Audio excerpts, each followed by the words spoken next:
Have you heard the strange tales of the Whistler?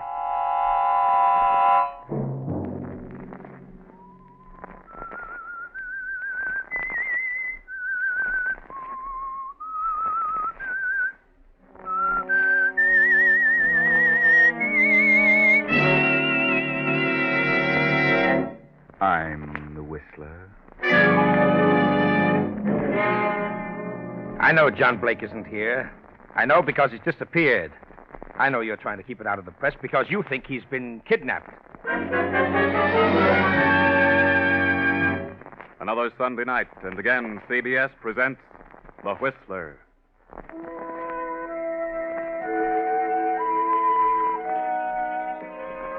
I, the Whistler, know many things, for I walk by night. I know many strange tales, many secrets hidden in the hearts of men and women who have stepped into the shadows. And so I tell you tonight the amazing story of the penalty. Young Alan Harper stands at the window of his small office and stares gloomily out over the city as the lights flicker on in the dusk. Alan has troubles. Perhaps he should have kept his job as a private detective. Perhaps he shouldn't have taken the law course, for he hasn't had a single client since the day he passed the bar examination. Better to give up and go back to the detective agency. Then the door opens and a figure steps into the dimly lighted room. Are you the attorney? Oh, yes.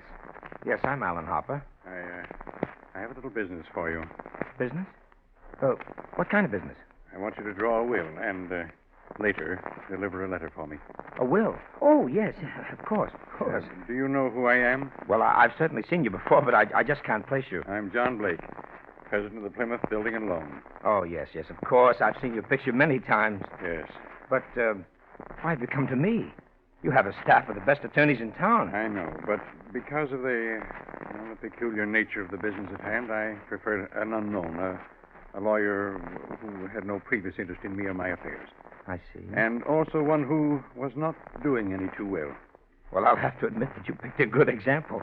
In a few moments, you'll have guessed what I have in mind. You'll know why I can't have my own attorneys handle this. Why not? You have no personal interest in me, Harper. This is a cold business proposition, and I'll make it worth your while. Yes. When I walk out of here, I want you to forget the whole thing for a few days. Agreed? Very well. Then take down what I say, and I'll sign it. To my daughter, Anita Blake, I leave all my property, personal and real, including the painting of her mother, Marcia Blake. This will supersedes any and all instruments of this nature previously drawn. Yes. That's all. Oh. Yes. I'll sign it now. Now, here is a letter addressed to my brother, Hillary, in this city. He's recently returned after 25 years in Australia. Though he has written me several times lately, we've been estranged all these years over a situation which this letter will clear up. Very well, Mr. Blake, but just what... No questions, Mr. Harper, please. I want you to keep the will and letter.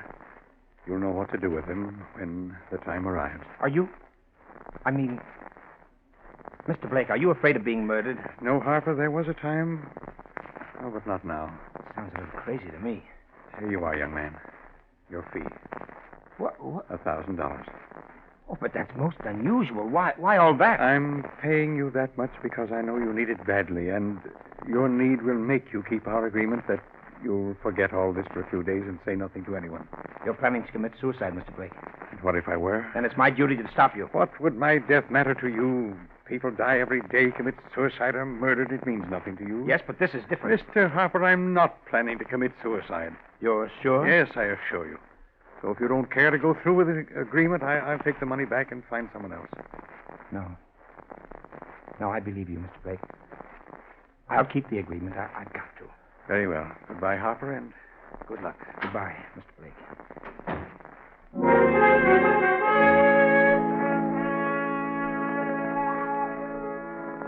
Young Alan Harper sits pondering over the strange events.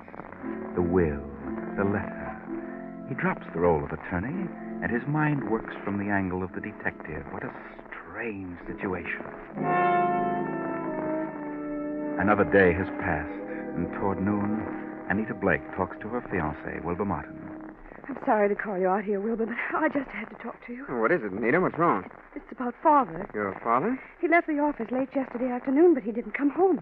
Well, maybe he went to his club. No, Wilbur. I mean, he didn't come home at all. He still hasn't come. I called his club. I've called every place. Oh, Wilbur, I'm terribly worried. Why? Well, Father's been acting strangely of late. He's so morose. I'm afraid. Afraid? Afraid of what? I'm afraid something's happened to him. Anita, maybe he's been kidnapped. Wilbur, kidnapped? But if that had happened, wouldn't someone contact us by this time? Maybe not. Have you called every place that he might be? Oh, yes. Have you called the police? No, I wanted to wait till I talked to you. Have you called his brother, Hillary? No, I haven't, but I don't think he'd be there. You know about that situation. They haven't been on good terms for years and years. They've only seen each other once since Uncle Hillary came back from Australia. Yes, I know. He's a strange sort of person, that Hillary. I've only seen him once, the time I went to his apartment with you, but he's certainly strange. I know, but perhaps that's only natural. What was it that caused them to become so bitter towards each other? Well, I really don't know. Father never told me. But I think it had something to do with a girl they were both in love with. Did your father know Hillary was coming back to the States? Of course. Hillary wrote him several times, but Father didn't answer him. Is your Uncle Hillary well fixed? Certainly, he became wealthy in Australia. What are you trying to say? Are you sure he made money over there? Of course. Father told me that many times. Well, your father could have been misled about Hillary being well off. Wilbur, I don't know what you mean. I think Uncle Hillary is all right. I rather like him. And I don't care what the differences were between them. Are you inferring that Uncle Hillary... No, I'm not inferring anything. I'm just asking. Why not call Hillary and ask him to come over here? All right. Don't tell him about your father. Just ask him to come over here as soon as possible. You're all wrong about this, Wilbur. I know now what you're thinking. But I'm sure you're wrong. You call him, Anita. And let him think your father is here. Then, after we talk to him, we can call the police.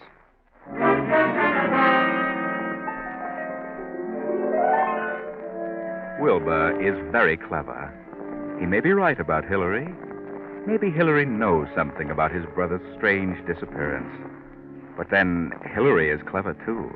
Quite clever. A half hour later, Hillary arrives. What on earth is this all about? I'm awfully glad you could come so soon, Uncle Hillary. John Needle? Oh, you remember Wilbur Martin, Uncle, my fiancé. Yes, of course.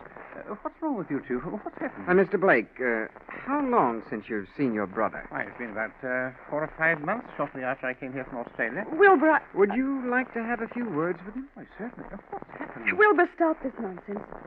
Uncle Hillary, Father is...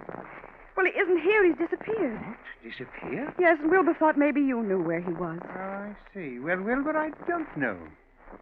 I know that now, but, well, I just wanted to make sure. Don't let your imagination run away with you, Wilbur. Father didn't come home last night from the office, and I've called every place. Every place. Well, what do you think's become of him? Well, he's been acting very strangely. I'm afraid that he's committed suicide. Suicide? But Wilbur thinks that somebody may have kidnapped him for ransom. We could both be right. He could have been murdered. I suggest that you call the police at once and check the hospitals, the morgue, every place. Yes, of course. You call them, Wilbur, please. I can't. Yes, yes, darling. I'll attend to it.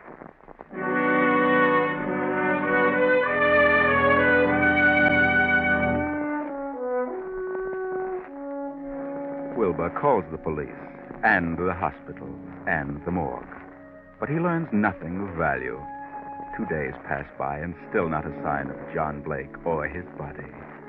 Then Alan Harper, the attorney, visits the John Blake home. Come in, Mr. Harper. Thank you, Miss Blake. This is my fiancé, Mr. Martin. Mr. Martin. What is it, Mr. Harper? Is your father here, Miss Blake? My father? Why, no. What did you want to see him about, Harper? Why, I wanted to see him on some personal business. Well, why don't you try to find him at his office? I did, but he isn't there. He hasn't been there for several days.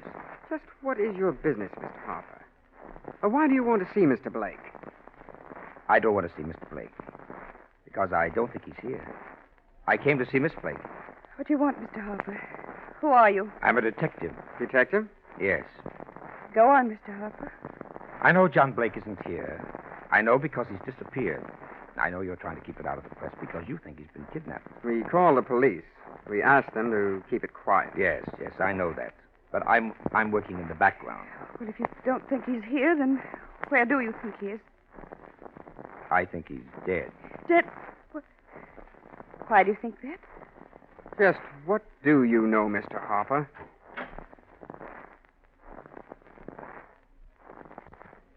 Oh, here you are, Anita. I wanted to talk to you and... Mr. Blake.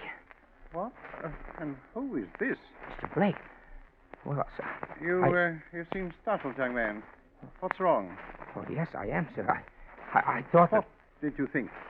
Well, I thought you were dead, sir. That is... He's well, a detective. I'm sorry. I'm sorry, Mr. Blake, but... Well, I guess curiosity got the better of me. What are you talking about? Well, you remember the agreement. What agreement? Wait a minute. Do you know who you're talking to? Yes, of course. John Blake. No, Mr. Harper. This is my uncle, my father's brother, Hillary. Hillary?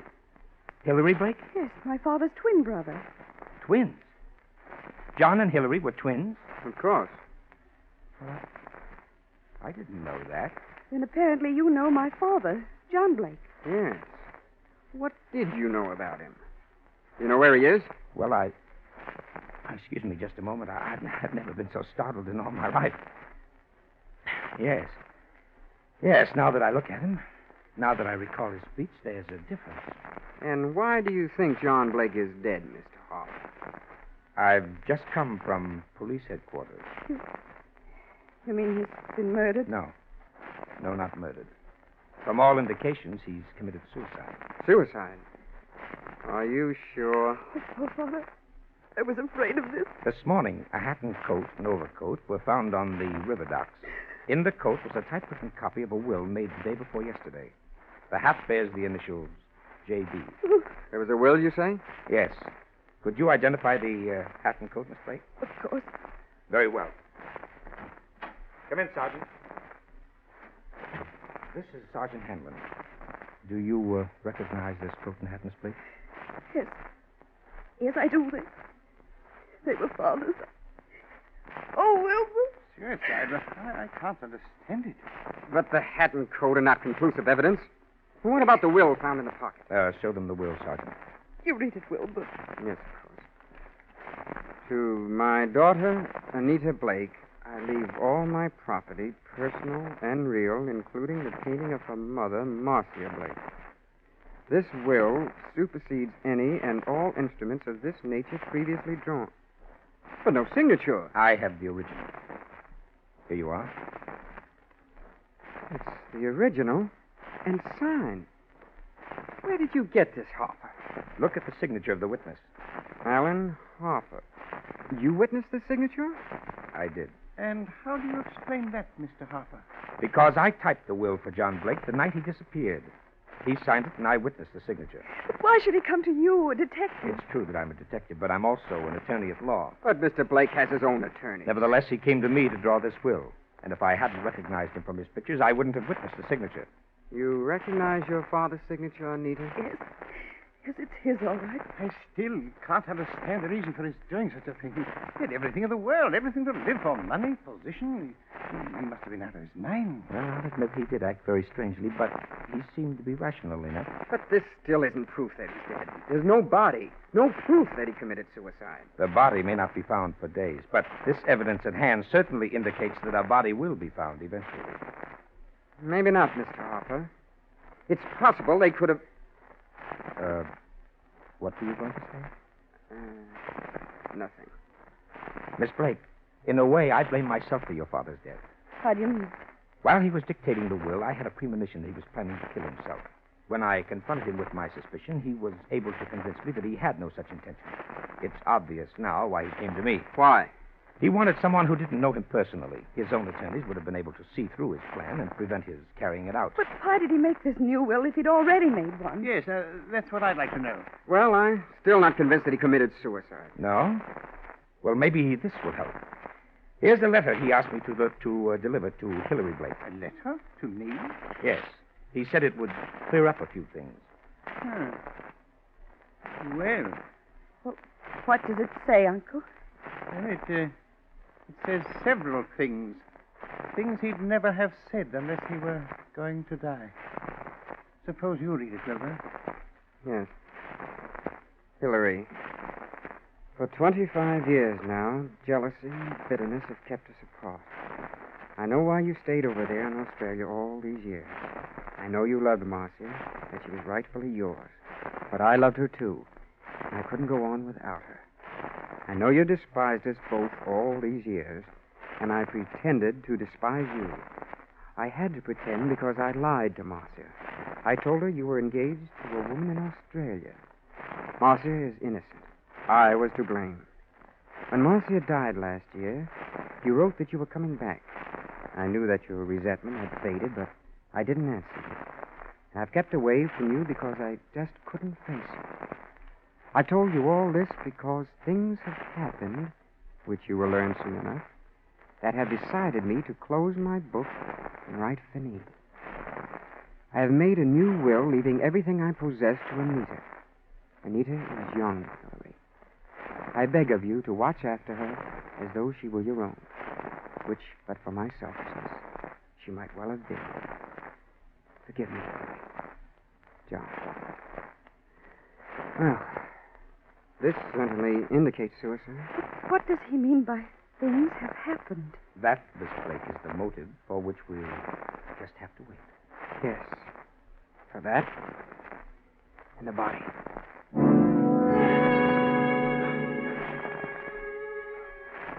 Everyone seems to be convinced that John Blake has committed suicide. That is, everyone except Wilbur Martin.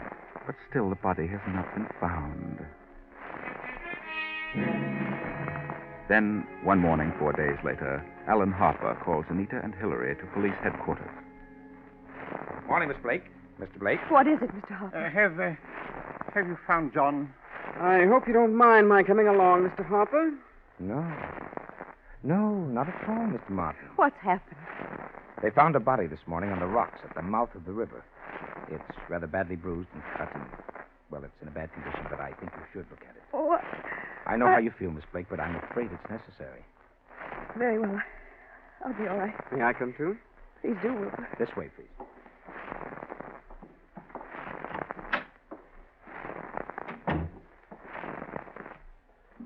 Here we are.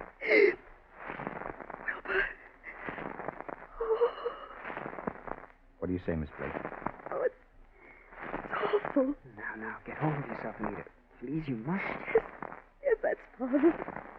And you, Mr. Blake?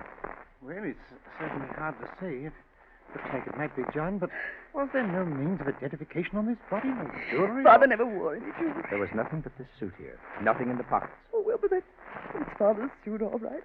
It's Father, I know. But why? Why did he do it? Come along, Miss Blake. You needn't stay here any longer. Now, darling. Well, I still can't understand. I'd like to have a word with you, Martin. Yes? All right. Oh, would you and your uncle wait here for a moment? Of course. This way, Martin. All right, Martin. Why did you phone me? I wanted permission to see the body. Do you think it was John Blake? Oh, I can't tell, but they certainly should know. Wilbur, from the start, you've been skeptical about the suicide theory. Why? Why? Well, Who were you trying to frame? You're crazy. I'm not trying to frame anybody. You think he was murdered? Yes, I do. But not by you, of course. Certainly not. But how do you account for the fact that John came to my office, signed the will he dictated, and gave me the letter to Hillary? He must have contemplated suicide. Are you sure it was John Blake who made the will? You think it was Hillary? It could have been. But John's temples were quite gray, and he had no trace of an accent. Hillary could have dropped the accent and grayed his temples. Go on. He could have gotten hold of John's clothes and hat. And after he left you, he could have killed John and thrown him in the river and left the evidence at the riverfront. And why would Hillary kill John? Well, there have been several reasons. Maybe because of Marcia. Several reasons. Did John Blake object to your engagement to Anita? No. Why should he? Anita Blake identified her father's handwriting on the will and the letter to Hillary. She identified the body, but you keep harping about murder. Maybe she only thought it was his handwriting. You'd better be careful, Wilbur. If you're trying to make a murder out of this, you may hang yourself. What? How? False accusation. I've still got the will and the letter to Hillary. I checked with papers at John's office. The writing is the same. Maybe Hillary is clever at forgery. Maybe. Did you have the experts check the writing? Not yet. Well, then how can you tell unless you had a sample of Hillary's writing? I take it you have a sample of Hillary's writing. You found the letters from Hillary to John? Yes. Found a packet of them. It's on his desk. Good. Good. That, Wilbur, is what I was waiting for. Well, there they are. Several of them tied together. Now, I'll tell you something. I never thought John committed suicide. I think he was murdered. You do? Yes. And before you go, Wilbur, I'd like to have a sample of your handwriting. Here on this pad. Very well. Thank you, Wilbur. I'll see you tomorrow.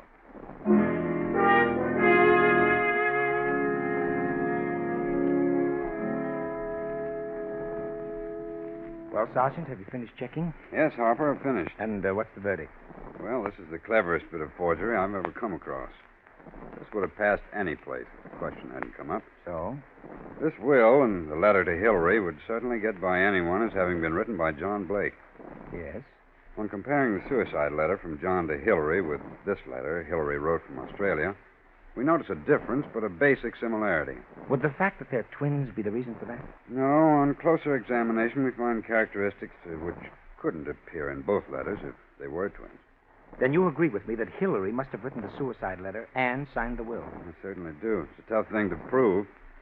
I think you're on the right track, but, well, All I can do is bluff it through, eh? I'm afraid you'll have to work on forcing a confession on this case. Did you check all these letters from Hillary? No, just those on top. Well, I'd appreciate it if you checked them all. Well, just as you say. Now, what about young Wilbur Martin? Well, so far I can't see much in him to worry about. But then you never can tell. I think Hillary's the man, all right. I thought that for some time. But I'll just phone out to the house and tell Wilbur Martin that we've uncovered the whole thing, and if Wilbur's in on it, he'll be gone when I get there. He can be picked up later. Okay, I'll check the rest of Hillary's letter. Go ahead. I won't phone out there till you've finished. 10 minutes later, a startling piece of news breaks. The headlines are screamed by newsboys. Extras flood the streets. And Wilbur Martin rushes to the Blake home and faces Anita and Hillary Blake. What is it, Wilbur? What's wrong with you? Yes, for heaven's sake, what's happened? You haven't heard? You don't know, Anita? No, what do you mean? Well, look at these headlines. Plymouth building and loan crashes. Wilbur, what does it mean? I'll tell you. John Blake embezzled the company funds, and they've gone to the wall. What? Yes, close the doors. Wilbur, no, I can't believe such... I'm sorry, Anita. There it is, in black and white. Then that's the motive for his suicide. Why? Why? Because he knew he was caught. What else? He could have put the money back, couldn't he? Yes, but maybe he lost it by trying to make more to cover up the shortage. I don't think he lost. You don't? No. Nonsense. He must have. Why would he kill himself? Maybe he didn't kill himself. Oh, no, please, Anita. You mustn't worry. I know this is very embarrassing for you, but it isn't your fault.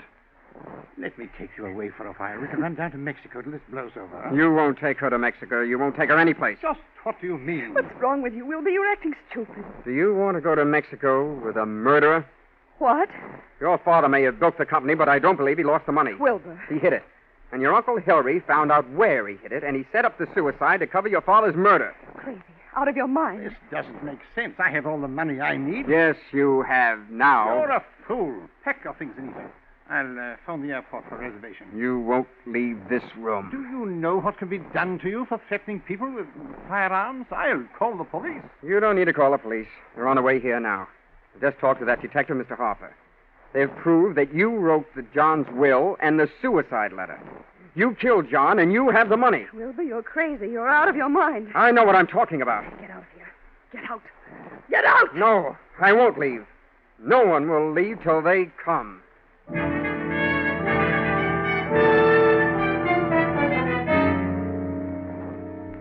Well, you got here just in time, Mr. Harper. Hillary was going to Mexico on the next plane and taking Anita with him. Mexico? Yes, he knows everything. I just told him about the handwriting discovery. John Blake stole the money from the loan company. Hillary here found out about it and learned where it was hidden and killed John. He's talking nonsense. Mr. Blake, Sergeant Evans here is the police handwriting expert. He's examined the will and the suicide letter from John. He's also checked them with your recent letters from Australia. What? And your letters from Australia show a definite resemblance, the same characteristics which appear in the will and the suicide letter. You wrote the suicide letter? Definitely. And we can get a conviction on it. Ridiculous. But there's something else. The will mentions a painting of Marcia Blake, Anita's mother. Where's that painting? Well, there it is on the wall. Just a moment.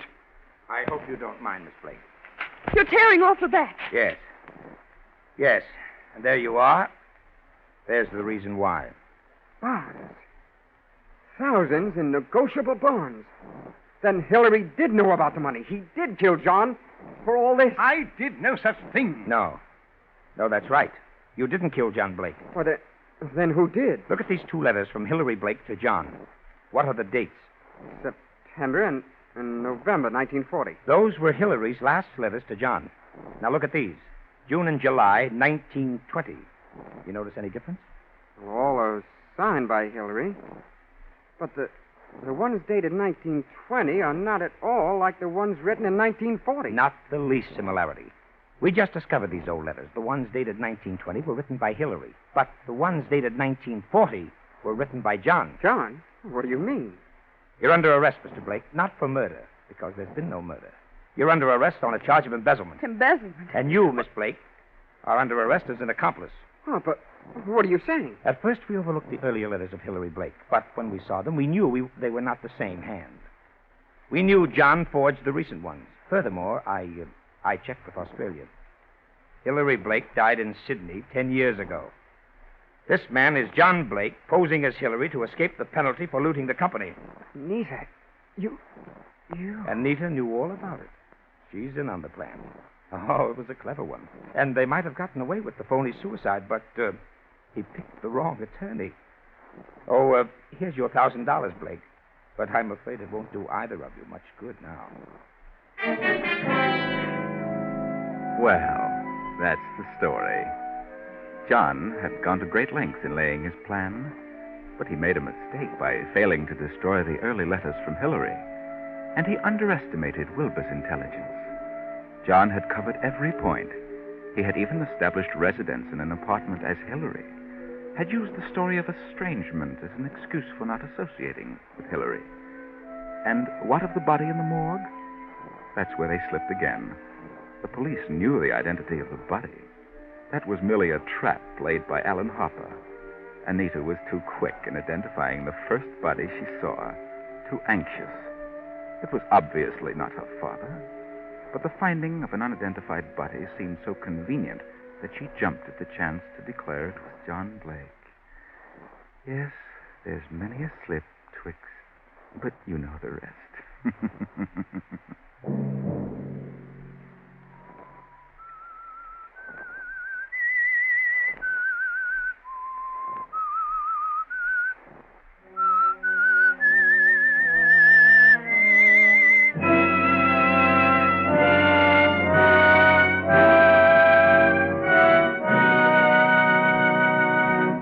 CBS has presented The Whistler.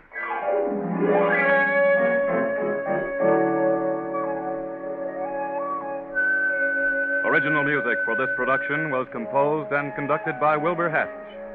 The Whistler is written and directed by J. Donald Wilson and originates from Columbia Square in Hollywood.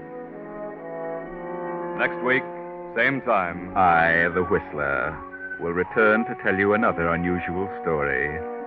Good night.